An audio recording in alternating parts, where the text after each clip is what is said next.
Yung kwartal ko nito.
Ayun, ayun.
So makita natin guys sa unahan yung tinutukan natin.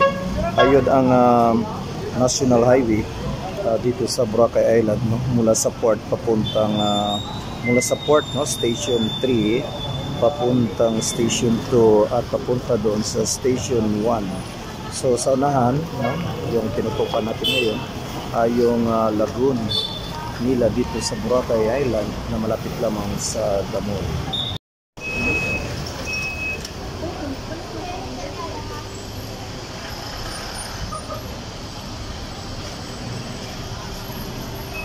So yan po ang McDonald's dito sa Boracay Island. So makita natin na maraming kumakain din sa loob. Ang Chicken McDonald's.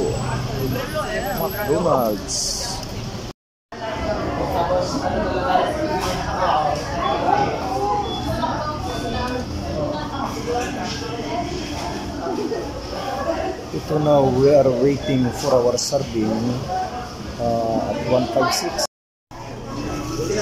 So sa ngayon dito kami sa loob ng McDonald's dahil nag-order na lang kami, no, para makakain, masubukan yung pagkain dito ng McDonald's sa Boracay Island. So ito na nga, no, yung order namin ng aking wife, no, Chicken Joy at saka yung hamburger, no, ito yung misis ko. Yan, okay. So yan po, no, pagkain na kami ng aking wife. At ito na nga yung na-order namin, no, yung paborito ko na Chicken Joy, no? Yan siya po. Saka yung hamburger, french fries, yung juice at saka coke. Yan po. Okay, so yun ang na-order namin. Okay, so kakain na kami, no? Para pagkasarap din ng pagkain dito sa Boracay Island, yung McDonald's nila dito. So kain tayo guys.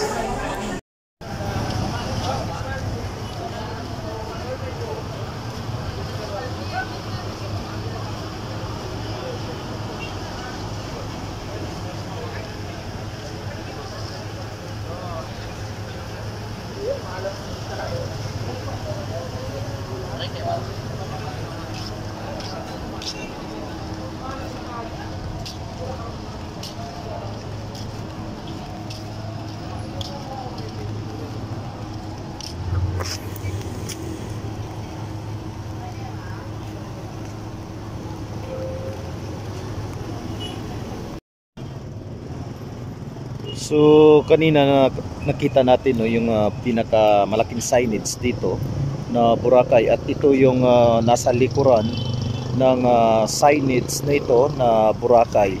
Ito po yun, no, yung kaninang nakunan natin Boracay, at sa likuran ito nga yung lagoon. So ito yung lagoon nila, no, malaki, siguro maraming isda dyan sa loob. At pasensya na po kayo guys, ay sa ngayon makulimlim dito ngayon, no, sa Boracay Island.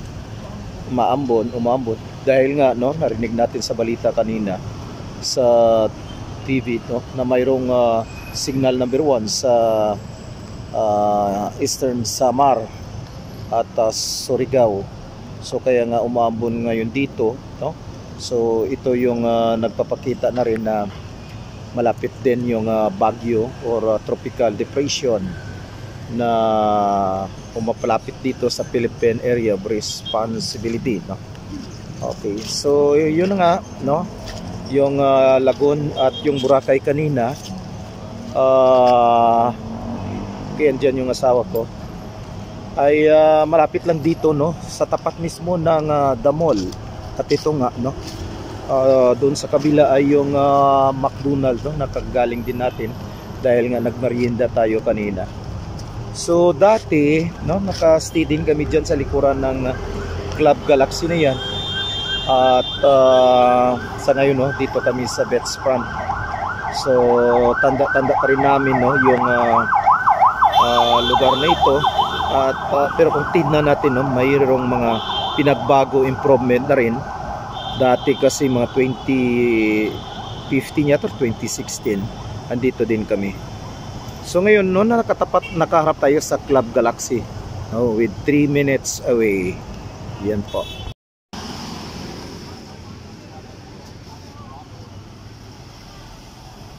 So ito ngayon guys, no, makita natin yung building, nakaharap pa rin sa Lagun dito, sa pinanggalingan natin, no. At ito pa nga yung Lagun.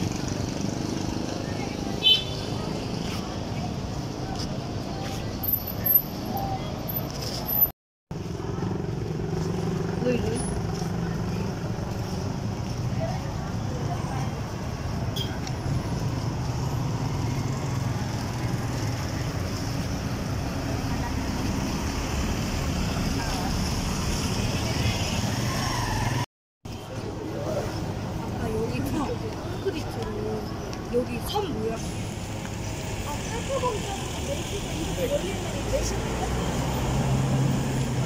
Video mo tapos sila, itutok lang sa dalam ang photo. Tiga. Tiga.